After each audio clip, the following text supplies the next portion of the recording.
Hello, आप सभी कैसे हैं? उम्मीद और आशा करती हूँ कि आप लोग अच्छे होंगे। आज हम लोग हिंदी साहित्य से संबंधित कुछ प्रमुख प्रश्न है उसको पढ़ेंगे। आप लोग मेरे चैनल को लाइक कीजिए, वीडियो को सब्सक्राइब कीजिए ताकि मैं अच्छा वीडियो बना सकूँ। चलिए आगे देखते हैं। भाषा की समाज शक्ति और कल्पना संहार शक्ति का सर्वाधिक उपयोग इनमें से किस कवि ने किया? भाषा की समाज शक्ति और कल्पना की संहार शक्ति का सर्वाधिक प्रयोग इनमें से किस कवि ने किया? मतीराम, बिहारी भूषण, घनानंद। तो भाषा की संहार शक्ति और कल्पना की संहार शक्ति का सर्वाधिक उपयोग है बिहारी जी ने किया। छायावाद में वक्रता का वैभव मिलता है। प्रसाद के काव्य में निम्नलिखित में से किसका उत्कर्ष मिलता है?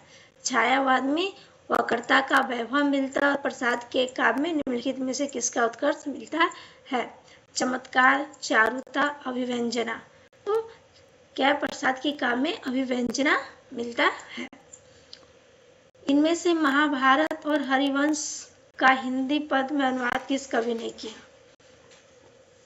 इनमें से महाभारत और हरिवंश का हिंदी में अनुवाद किस कवि ने किया?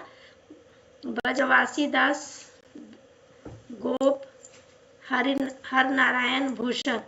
तो महाभारत और हरिवंश का हिंदी पद में अनुवाद हरनारायण ने किया। प्रिंस ऑफ वेल्स की भारत यात्रा का विस्तृत और वैभववान वर्णन युवराज की यात्रा शीर्षक से किसने किया? प्रिंस ऑफ वेल्स की भारत यात्रा का विस्तृत और वैभव वर्णन युवराज की यात्रा शीर्षक से किसने किया? चंडी प्रसाद मिश्र, सत्यदेव परिवारजक, मौलवी महेश प्रसाद, भगवान दीन दुबे। तो प्रिंस ऑफ वेल्स की भारत यात्रा का विस्तृत और वैभव वर्णन युवराज की यात्रा शीर्षक से चंडी प्रसाद मिश्र ने किया। प्रयोगवाद की जन्मदात्री पत्रिका कौन सी है? प्रतीक, तारा सप्तक, नई कविता, निष्कर्ष। तो प्रयोगवाद की जन्मदात्री पत्रिका जो है वो कौन सा है? तारा सप्तक है। भाषा की समाज शक्ति और कल्पना की समाज शक्ति का सर्वाधिक उपयोग इनमें से किस कवि ने किया? तो बिहारी जी ने किया। छायावाद में वक्रता का वैभव मिलता है। प्रसाद के काव्य में इनमें से किसका उत्कर्ष मिलता है? तो प्रसाद के काव्य में अभिव्यंजना का उत्कर्ष मिलता है। इसमें से महाभारत और हरिवंश का हिंदी में अनुवाद किस कवि ने किया? तो हरनारायण ने किया। प्रिंस ऑफ वेल्स की भारत यात्रा का विस्तृत और वैभव वर्णन युवराज की यात्रा शीर्षक से किसने किया? तो चंडी प्रसाद मिश्र जी ने किया। प्रयोगवाद की जन्मदात्री पत्रिका क्या है? प्रयोगवाद की जन्मदात्री पत्रिका जो तारा सप्तक है। कौन गया करी घूंघट, हरे दया करी दामनी दीप दिखावे, यह पंक्ति किस कवि की है? यह पंक्ति किस कवि की है? कौन गया करी घूंघट, हरे दया करी दामनी दीप दिखावे, यह पंक्ति किस कवि की है? तो ये नारीदास की है। यूरोप में बिहारी सतसई के समक्ष कोई रचना नहीं है। यूरोप में बिहारी सतसई के समक्ष कोई रचना नहीं। यह कथन किस आलोचक का है? डॉक्टर नारायण ग्रियर्सन, आचार्य हजारीपट रामचंद्र शुक्ल और केशव। तो यूरोप में बिहारी सतसई के समक्ष कोई रचना नहीं है, यह कथन किस आलोचक का है? यह ग्रियर्सन का कथन है। बालकृष्ण शर्मा नवीन का सर्वप्रथम प्रकाशित काव्य संग्रह क्या है? बालकृष्ण शर्मा नवीन का सर्वप्रथम प्रकाशित काव्य संग्रह क्या है? रश्मि रेखा, उर्मिला, अपलक, कुमकुम।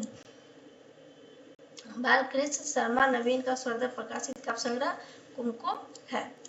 आचार्य शुक्ल का निबंध संग्रह चिंतामणि सर्वप्रथम किस नाम से प्रकाशित हुआ? आचार्य शुक्ल का निबंध संग्रह चिंतामणि सर्वप्रथम किस नाम से प्रकाशित हुआ?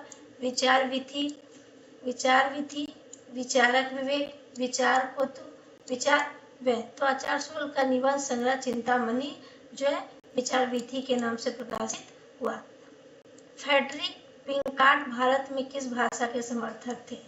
फ्रेडरिक पिंकार्ट भारत में किस भाषा के समर्थक थे? हिंदी, अंग्रेजी, उर्दू और संस्कृत। जो फ्रेडरिक पिंकार्ट थे वो भारत में हिंदी भाषा के समर्थक थे। कौन गया करी घूंघट, कौन गया करी घूंघट, कौन गया करी घूंघट, दया करी दामिनी दीप दिखावे यह पति किस कवि की है? ये नागदास की है। यूरोप में बिहारी सच्चाई की समझ कोई रचना नहीं है। यह कथन किस आलोचक का है? यह ग्रेशन का कथन है। बालकृष्ण शर्मा नवीन का सर्वप्रथम प्रकाशित काव्य संग्रह क्या है? रश्मि रेखा, उर्मिला, अपला, कुमकुम। तो क्या कुमकुम है। आचार्य शुक्ल का निबंध संग्रह चिंतामणि सर्वप्रथम किस नाम से प्रकाशित है? आचार्य शुक्ल का निबंध संग्रह चिंतामणि सर्वप्रथम विचार विधि के नाम से प्रकाशित है। फ्रेडरिक पिंकार्ट भारत में किस भाषा के समर्थक थे? तो फ्रेडरिक पिंकार्ट भारत में हिंदी भाषा के समर्थक थे। जीप पर सवार झिल्लियां किसकी व्यंग्य रचना है? जीप पर सवार झिल्लियां किसकी व्यंग्य रचना है? शरद जोशी, रविंद्रनाथ त्यागी, विवेकी राय, विद्यानिवास मिश्र। तो जीवों पर सवार झिल्लियां किसकी रचना है? जीवों पर सवार झिल्लियां जो शरद जोशी की रचना है, इनकी व्यंग्य रचना है। हिंदुस्तानी नागरी सर हिंदी और कौरवी सौरवी हिंदी और कौरवी किस बोली के नाम है? तो ये किसके नाम है? ये खड़ी ब्रज भाषा, खड़ी बोली, अवधी और राजस्थानी। हिंदुस्तानी नागरी सौरवी हिंदी और कौरवी जो है वो खड़ी बोली के नाम से है। निम्नलिखित में से आकारांत व्यंजनात्मक बोली कौन सी है? आकारांत व्यंजनात्मक बोली कौन सी है? अवधी, ब्रजभाषा, बघेली, पहाड़ी। तो निम्नलिखित में से आकारांत व्यंजनात्मक बोली जो है वो क्या? ब्रजभाषा है। निम्नलिखित में से कौन सा युग्म गलत है? अवधी पूर्वी हिंदी, भोजपुरी पूर्वी हिंदी, ये भोजपुरी पूर्वी हिंदी गलत है। ब्रजभाषा पश्चिमी हिंदी, खड़ी बोली पश्चिमी हिंदी, तो भोजपुरी जो है पूर्वी हिंदी में नहीं आता है। बौद्ध धर्म से जुड़े साहित्य की भाषा क्या है? प्राकृतिक, पाली, वैदिक, संस्कृति और लौकिक संस्कृत। बौद्ध धर्म से जुड़े हुए जो साहित्य की भाषा वो क्या है? पाली है। जीवों पर सवार झिल्लियां किसकी व्यंग्य रचना है? तो ये शरद जोशी की व्यंग्य रचना है। हिंदुस्तानी नागरिक सौरवी हिंदी और कौरवी किस बोली की है? खड़ी बोली की है। निम्नलिखित में से आकारांत व्यंजनात्मक बोली कौन सी है? तो ब्रजभाषा है। निम्नलिखित में से कौन सा युग्म गलत है? भोजपुरी जो है पूर्वी हिंदी में नहीं आता। बौद्ध धर्म से जुड़े हुए साहित्य की भाषा क्या है? तो बौद्ध धर्म से जुड़े हुए साहित्य की भाषा क्या है? पाली है। चिड़िया उड़ी होगी वाक्य में काल क्या है? चिड़िया उड़ी होगी वाक्य में काल क्या है? चिड़िया उड़ी होगी वाक्य में काल क्या है? तो समानुभूत, आसनभूत, संदिग्धभूत, अपूर्णभूत। तो चिड़िया उड़ी होगी में संदिग्धभूत है। हिंदी व्याकरण का विधिवत विवरण किसकी रचना कीर्ति है? हिंदी व्याकरण का विधिवत विवरण किसकी रचना कीर्ति है? शिवेंद्र कुमार वर्मा, मनिंद्र किशोर वर्मा, कैलाश चंद अग्रवाल, हरदेव बाहरी। तो ये शिवेंद्र कुमार वर्मा की है। रामविलास शर्मा के निबंध संकलन का नाम बताइए। रामविलास शर्मा के निबंध संकलन का क्या नाम है? रस आखेट, संस्कृत और साहित्य, विचार और विवर्तक, विचार और अनुभूति। रामविलास शर्मा के निबंध संकलन का नाम है संस्कृत और साहित्य। चित्त विलास किसके निबंध का संग्रह है? चित्त विलास किसके निबंध का संग्रह है? बाबू श्याम सुंदर दास, राय कृष्ण दास, डॉक्टर संपूर्णानंद, विद्यानिवास। चित्त विलास जो डॉक्टर संपूर्णानंद की रचना है। जयशंकर प्रसाद की किस कृति को पहले ब्रजभाषा रचा और बाद में खड़ी बोली में रूपांतरित किया गया? कामायनी, प्रेम पथिक, आंसू झरना। तो जयशंकर प्रसाद की कौन सी कृति है जो पहले ब्रजभाषा बाद में खड़ी बोली में रूपांतरित किया? वह प्रेम पथिक। चिड़िया उड़ी होगी वाक्य में कौन सा काल है? चिड़िया चिड़िया उड़ी होगी वाक्य में संदिग्ध भूत है। हिंदी व्याकरण का विधिवत वर्णन किसकी रचना कीर्ति है? हिंदी व्याकरण का विधिवत वर्णन किसकी रचना कीर्ति है? तो शिव कुमार वर्मा की। डॉक्टर रामविलास शर्मा के निबंध का संकलन का नाम बताइए। तो डॉक्टर रामविलास शर्मा के निबंध संकलन का संस्कृत और साहित्य। चित्त विलास किसके निबंध का संग्रह है? तो चित्त विलास डॉक्टर सपोटानंद के निबंध संग्रह है। जयशंकर प्रसाद की किस कृति को पहले ब्रजभाषा में रचा गया, बाद में खड़ी बोली में रूपांतरण किया गया? तो क्या? प्रेम भक्ति। हरियाणवी या बंगारू किस अपभ्रंश पर विकसित है? हरियाणवी या बंगारू किस अपभ्रंश में विकसित है? अर्धमागधी, मागधी, पश्चिमी उत्तरी शोर सैनी, नागर अपभ्रंश। तो हरियाणवी या बंगारू जो है पश्चिमी उत्तरी शोर सैनी अपभ्रंश से विकसित है। द्विवेदी युग के स्वर श्रेष्ठ प्रतीककार माने जाते हैं। द्विवेदी युग के स्वर श्रेष्ठ प्रतीककार माने जाते हैं। रूपनारायण पांडे, मुकुटधर पांडे, त्रिलोचन, नरेंद्र शर्मा। तो द्विवेदी युग के स्वर श्रेष्ठ प्रतीककार जो माने जाते हैं वो मुकुटधर पांडे हैं। निम्नलिखित में से कौन सा अच्छा अल्परान है? तो च और ज। च और ज क्या है? हमारा अल्परान है।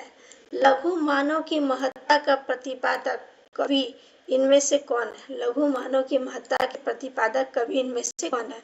सर्वेश्वर दयाल शर्मा, दिनकर, विजय नारायण शाही, शमशेर बहादुर सिंह। तो लघु मानव की महत्ता का प्रतिपादक के कवि है विजय नारायण शाही। प्रार्थना पुरुष की रचयिता कवि कौन है? भवानी प्रसाद मिश्र, नरेश मेहता, मुक्तिबोध, धर्मवीर भारती। तो प्रार्थना पुरुष के रचयिता है नरेश मेहता। हरियाणवी या बंगारू किस अपभ्रंश से विकसित है? तो पश्चिमी उत्तर शहर सैनी अपभ्रंश से विकसित है। द्विवेदी युग के सर्वश्रेष्ठ प्रतीककार कौन है? मुकुटधर पांडे है। निम्नलिखित कौन सा अच्छा अल्परान है? च और ज। लघु मानव की महत्ता का प्रतिपादक कवि कौन है? तो विजय नारायण शाही। प्रार्थना पुरुष के रचयिता कवि कौन है? तो नरेश मेहता है। हाकू 1999 संकलन का संपादन किसने किया?